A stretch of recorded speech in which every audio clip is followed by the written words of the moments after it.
Hi, Dawn Lewis here, and today I have a KennyK project for you featuring some Copic markers, and it's for a very special occasion, a birthday surprise for the lovely Elena. Let's start with the colouring in because, hey, let's face it, that's the fun part.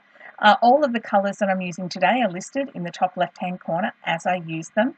I will also have full details over on my blog, so I'll pop a link to that in the description box below this video and you can go check it out. And if you're already on my blog, hey, thank you for coming and checking that out. And you can see all of the materials I use listed up above this video.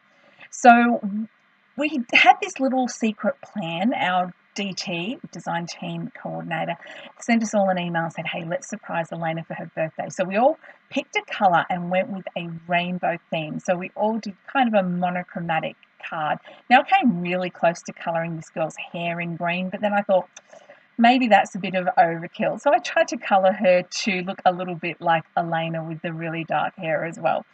So there's a lot of dress here in this gorgeous happy hour stamp. This is a digital stamp from KennyK. Right here, you'll notice I'm colouring with the lid off both ends of my markers. Now, I don't know, you probably missed it. I have sped this up quite fast.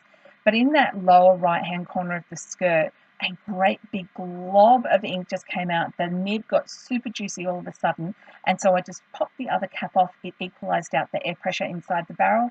Problem solved. That's my Copic tip for you today. If you get a big surge of ink, just take off your other cap. Nothing to panic about. I'm using some very pale colours to put some green booze in her glass and some gold spicker on her beautiful jewellery, even on her nails, and white highlights in her eyes. Now, to put this entire card together, I'm actually using a top folding card today. I've taken a piece of A4 cardstock and cut it in half down the long centre rather than across the short centre. It's a little bit different, a little bit fun, and I'm going to fess up. I actually stuck everything onto the card upside down. I broke my cardinal rule. I didn't check it. But you know what? It's no big deal. I'm just going to cut the backing off. I'll use that for something else, and I'll stick the entire thing onto a fresh card base. So learn from my mistakes. Always check your card base before you really stick everything down. I'm using one distress ink today, and it's called Mode Lawn.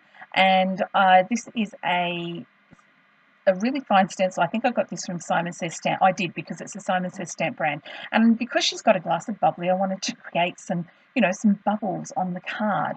I've done some stash diving. The papers I'm using are from Kaisercraft, beautiful green collection. It's called Limelight. And I'm using a half a craft doily. Who knew you could get craft doilies? I mean, right?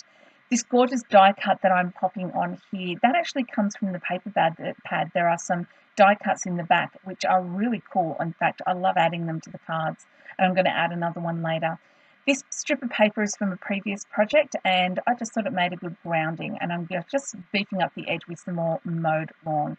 I've put double-sided tape all across the back of this. In hindsight, I kind of wish I'd put the tape onto the glass before I fussy cut it out. It just would have made it a little bit easier. And now the little piece of white around her bangle, I just coloured it with green so it blended into the background. It did a good job. Some more Mode Lawn distress ink on a couple of white paper flowers so it all coordinates and matches. And I'm going to put those together with a silver brad that has a pearl in the centre. And since this was the one I used and I was using pearls, after securing down this gorgeous little green leaf, which coordinates so nicely with that die cut, doesn't it?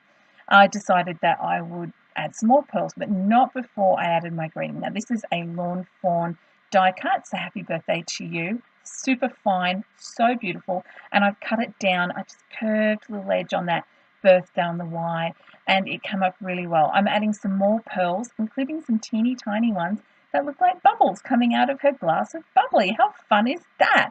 I'm also adding one onto the leaf, kind of like a droplet on the leaf, and going to add a little bit more circle detail up to the top. And with that, I thought it was still a bit blank, so I did add a second die cut from my paper pad, and I popped it up on some dimensional foam tape. Now, I do hope you've enjoyed watching this video and seeing how this card came together. Any questions, please pop them below. Thank you so much for watching, and to you, if you subscribe, I truly appreciate it. Thank you so much. Have a wonderful, crafty day, and I will see you next time. Bye for now.